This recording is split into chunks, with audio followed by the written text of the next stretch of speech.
Greetings, Dr. Dalton. Jesse McCoy here, presenting my overview video discussion concerning sexuality and disability myths, assumptions, and stereotypes, and how can we directly address and eliminate those myths, assumptions, and stereotypes.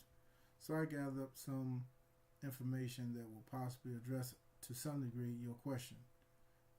So part one, what are some of the myths, assumptions, and stereotypes that negatively affect person with disability in regards to relationship, whether it be platonic, professional, and associative, romantic, sexual, etc.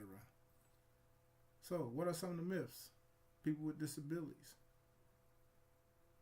lacking sexual drive, incapable of sexual performance, and lacking both the social skills and inappropriate judgment to be sexual appropriate. And women may negatively affect the behavior of individuals in social and willingness to engage in romantic and intimate relationship with people with disabilities. Sex must be spontaneous. Definitely a myth there. Another myth would be how a person with disability feel about their bodies and themselves. According to Psychology Today, a person with disability, another myth is half of the marriages end in divorce. People with disabilities birth of a first child ruin a marriage. Couples counseling don't work.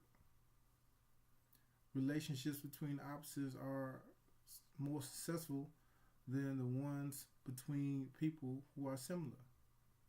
That is definitely a myth there. And person with disabilities in gay relationships are more different than straight. And one of the most prevalent is people with disabilities in gays are less likely to be faithful to their partner, particularly if they are a homosexual man. Moving down to some of the assumptions. Don't make assumptions. Ask people with disability the question. Conduct an inventory to determine, actually what the client can do.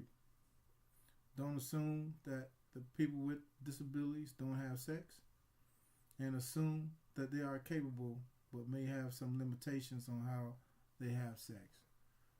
Moving into stereotypes. What are some of the stereotypes?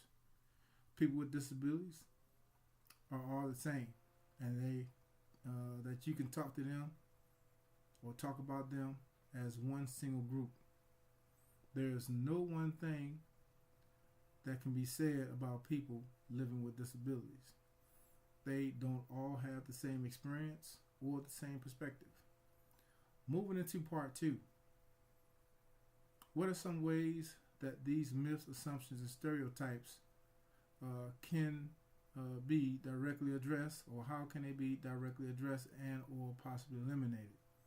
Of course, with education, public speaking events, through acceptance, being respectful, considerate, and also becoming a part of the person with disability, a social structure, are ways to directly address and even eliminate the matter. If people are holding on to myths, assumptions, and stereotypes, then they need to refocus and welcome people with disabilities into their lives. All right, I like the part about the principle of totality, or the G-stat psychology theory, is making people part of the whole. You make them part of your whole, make them part of your life. So I believe when we isolate, segregate, separate, really all one word there, just semantics, it builds up prejudice, specifically when one is holding on to myths, assumptions, and stereotypes and knows nothing about the person or the disability.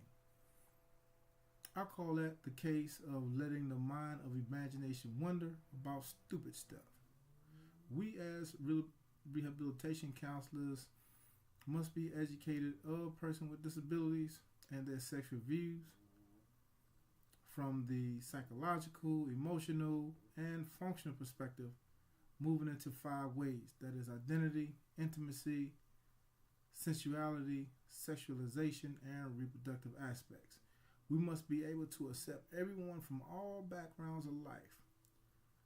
Must respect their beliefs, cultures, background, race, sexual orientation, their social status, and be without prejudice. Moving into your last question here. Consider how individuals, communities, and societies can be a part of this change. Glad you asked. As a community and society, we as individuals can become more involved with people with disabilities, make them feel a part of the environment the same way you would do a neighbor or a family member. We must accept them for who they are and from our corner enforce what the American Disability Act and Department of Labor provides for those with disabilities.